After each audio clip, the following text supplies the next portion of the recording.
در ترکیب اینها المنت‌های زهرناک از قبیل زینک، کدم، سیلیت، مد یعنی موجود است.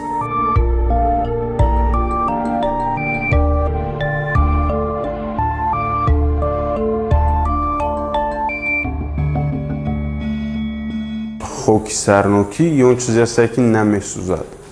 اون حرارت بلندی که هست یعنی ارگانیسم انسان خودش 36-37 گرادوسه. تو حرارت 600-700 گرادوسه وقتی میسوزونی و حل نمیشود. ارگانیسم انسان یک جوری میتونه حل کنه.